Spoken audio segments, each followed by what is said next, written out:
Chelsea failed to go top of the Premier League table after drawing with Brentford by 2-2 in a game that they seriously struggled in, and in this video we're going to be taking a look at why. We're going to be discussing the problems that Chelsea faced in the first half, how Brentford managed to nullify them and expose them going back the other way, and we're going to be taking a look at the changes that Enzo Maresca made to ultimately get Chelsea back in the match.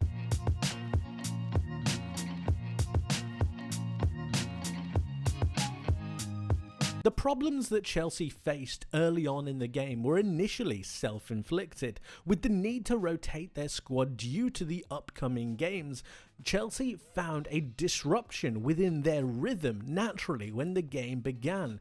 Yoral Hato, Buonanotte and Wesley Fofana coming into the starting lineup. Fofana starting out at right back, a not natural position for him as well.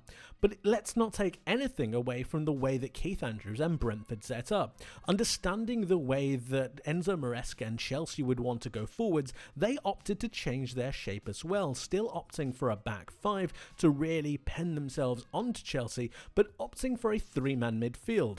Understanding that Chelsea like to flood the midfield area, utilising one of their fullbacks to go high, having that flat midfield three, it was something that Brentford would then utilise to their own advantage. And they did it like this. When Gittins and Neto would look to split and spread that midfield apart, what happened was that Brentford just didn't. So when Hato and Enzo went forwards into those inside channels, it allowed for 1v1 opportunities between Hato and Jensen, Yarmolenko and Enzo, and it left Jordan Henderson onto Buonanotte, leaving not a lot of space for any of these midfielders to really utilise their own game. This meant naturally that the space was once more out wide, but in particular scenarios where you'd expect Gittins and Neto to win those 1v1 duels, they failed to.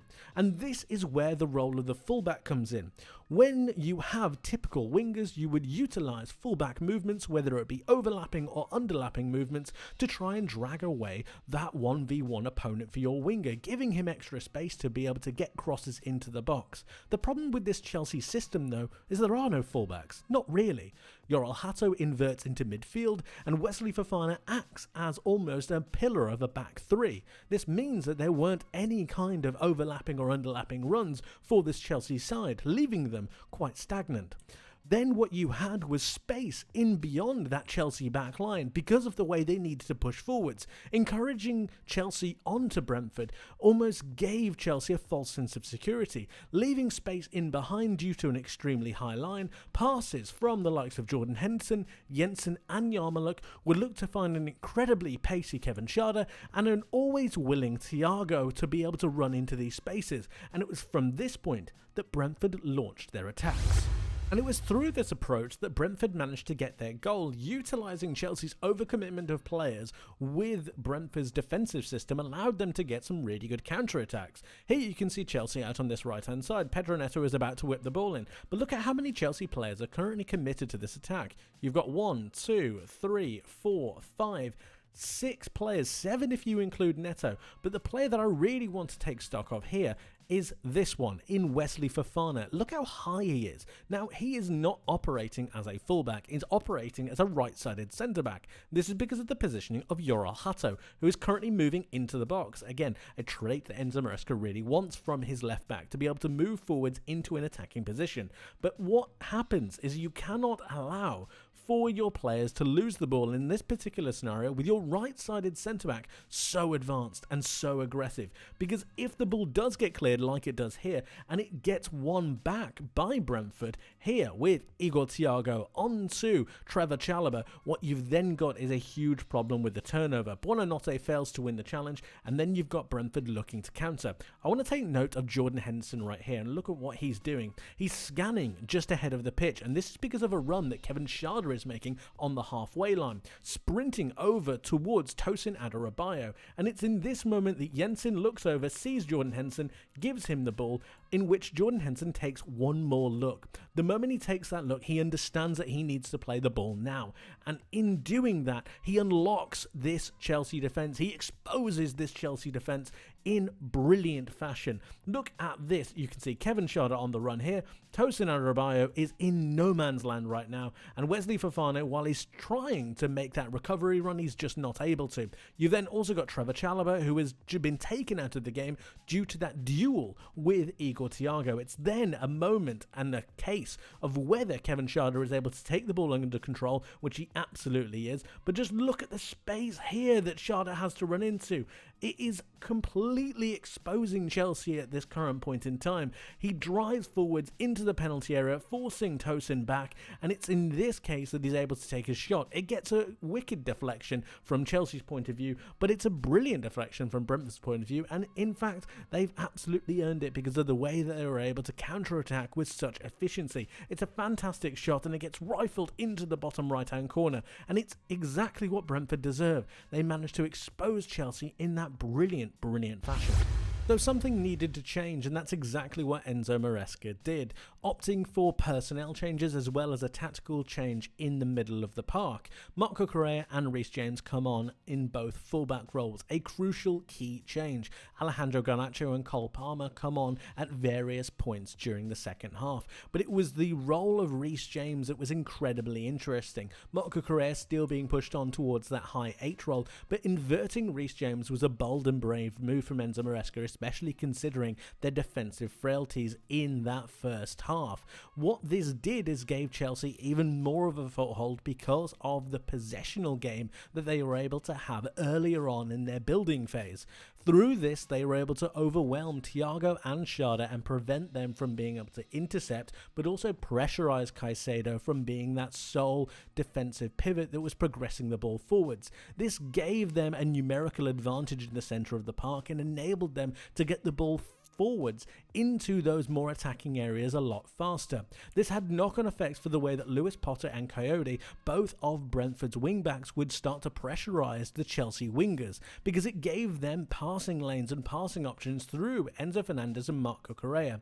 A pivotal role in this was the attacking midfielder, the central attacking midfielder for Chelsea, in particular through Cole Palmer, who was given something of a free role to overload, whether it be the right channel or the left channel, or even forwards towards the striker. It was this free role and this extra man advantage that Chelsea utilised on both the left, right side and even going forwards that gave them that attacking power and thrust to go forwards, giving them that crucial momentum.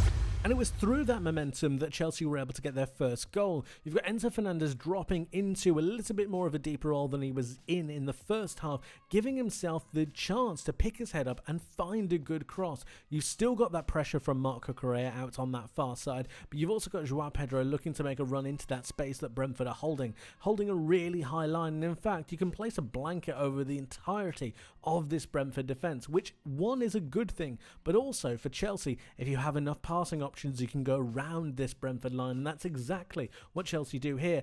Enzo Fernandez plays a fantastic cross in towards Joao Pedro, was able to get his head onto it, challenge for that header, win that aerial duel, and then knock it down. The next thing you need to focus on is Cole Palmer and the freer role he had in that second half. Obviously, he wasn't on the pitch in the first half, but the role of the attacking midfielder did change once Palmer went on the pitch. His freedom of movement was so crucial in creating overloading scenarios and outnumbering scenarios for Chelsea to be able to go forwards.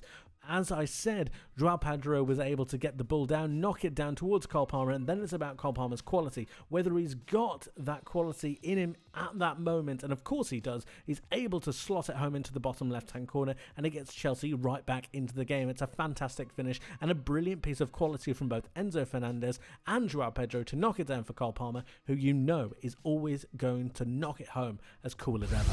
Chelsea take the lead late on in that second half, and it was due to the great tactical changes that Enzo Maresca made that gave them the ability to go forwards. You've got Cole Palmer not playing in that rigid attacking midfielder role. He's able to drift over towards his left-hand pocket, pass the ball over to Alejandro Garnacho, but you've also got a good passing platform here in Moises Caicedo and Reece James. Caicedo obviously playing a pivotal role in this goal later on, but once you have Palmer move, it gives the ability for Chelsea to be that little bit more flexible, and it's that flexibility ability that allows them to go forward and be a little bit more dynamic. Speaking of dynamic, it's about Alejandro Garnacho and whether he's able to drive down this left-hand side and create something for Chelsea. He absolutely is. He gets a cross into the box, which really should have been taken a little bit better. It should have found a blue shirt, but instead it finds Keane Lewis-Potter, who is then able to clear the ball only towards Moises Caicedo, who is on the edge of the box. But who else have you got there as well? Reece James, again, giving that good defensive platform. You've pushed this Brentford line back a little bit,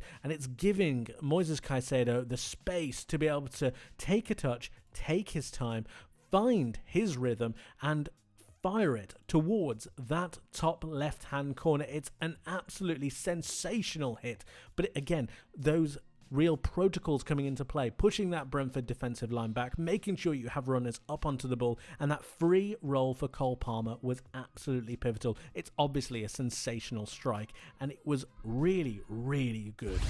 And you felt following that moment that Chelsea would go on and win the game, that Enzo Maresca's changes had done enough, and they would have done if it wasn't for this moment in the 93rd minute. A fantastic long throw-in from Kevin Schade over towards this melee of players in the centre of the Chelsea box. The Chelsea players failed to deal with the initial contact and allow it to drop through. This is due to the fantastic chaos that Brentford created. Brentford were brilliant in this game, and we need to continuously say that because they were absolutely fantastic. But the moment of lapse of judgment that happens within this Chelsea box is crucial, and it is pivotal. Alejandro Garnacho sleeping towards the back post, allowing Fabio Carvalho to steal a march on him. And it's these pivotal moments that genuinely do make or break champions or potential champions. It is crucial that you stay switched on for the entirety of the 90 minutes. Obviously Garnacho does not. He doesn't get a shout. He doesn't realise what's happening on around him, and Carvalho steals a march and scores in fantastic fashion